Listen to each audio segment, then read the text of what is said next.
I've come across these 3 crabs on the beach today. None of them are alive, but they're not all dead either. And there are 2 species here that are found in Boundary Bay. One of them is the common dungeness crab that people like to eat. This is quite a large one.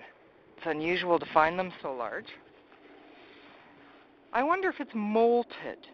Crabs have to leave their shell and grow a new one in order to get bigger. The way that I'm going to check to see whether it's dead or moulted is that I'm going to try to open it from the back of its shell right here. If it opens easily, it's a molt. This one is not opening easily. This is a dead crab. The other way I can tell is by smelling it. Yeah, smells kind of funky. We can tell that this is a dungeness crab because it has very sharp edges on the widest part of its shell. This one does have seaweed growing on it, which is not unusual. Oh, and here's a barnacle growing on it. Barnacles have to grow wherever they fall, and so this is a barnacle that attached itself to this crab. Don't know why it's dead. Is it male or female? This is a male. We can tell because the males have a long and thin panel right here. This is called the telson. The other way that we identify this crab as a dungeness crab is the white tips on the pinchers. On the other 2 crabs here, I'm going to be able to show you the sexing a little bit closer. These 2 crabs are red rock crabs. They're much smaller than the dungeness, and they don't get as big as the dungeness. They're also quite a bit rarer through here. I'm a little concerned today because I've seen hundreds of molts of dungeness, and I've seen this one, of a red rock crab. As you can see, the red rock crab is a bit redder. They do usually come in purple. These are barnacles growing all over it here. I know that it's a molt because when I opened it up from the back, it opened. And pretty cleanly. What you see there are just the gills of the crab. When crabs have to leave their shell to grow, they pull their whole bodies out the back of their shell. Their eyes and their pinchers and everything.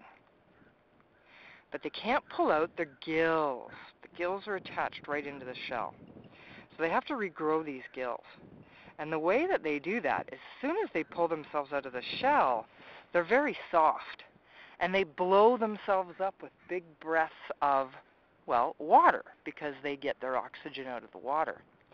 And then they can make their soft shell much bigger than they actually are so that they can grow into it, just like growing into a shirt that's too big for you when you were a kid.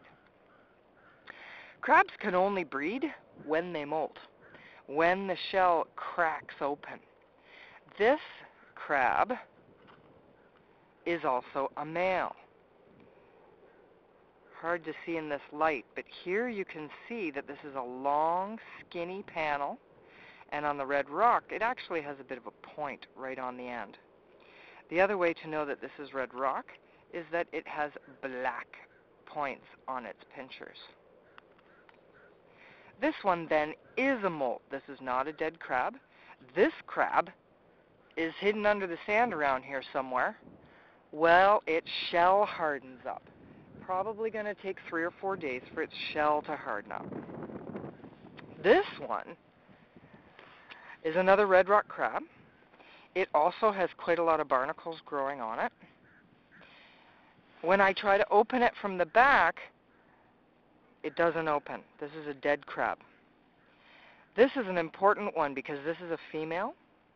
As you can see, the panel is a lot wider. And on this female, it's very pronounced because this female is carrying eggs. I don't know what killed her. She's definitely dead. But she's got eggs under here, and it's really too bad that she wasn't able to lay those eggs. The other reason I know she's dead is she's kind of stinky. But there's no obvious wound, and this crab actually has all of its legs, which is unusual. The birds will come along and pick off the legs of crabs, even if they can't eat the whole thing or catch the whole thing. They'll try to pick off its legs. So this one actually has all 10 of its legs, and for some reason died before laying its eggs, and that's a real shame.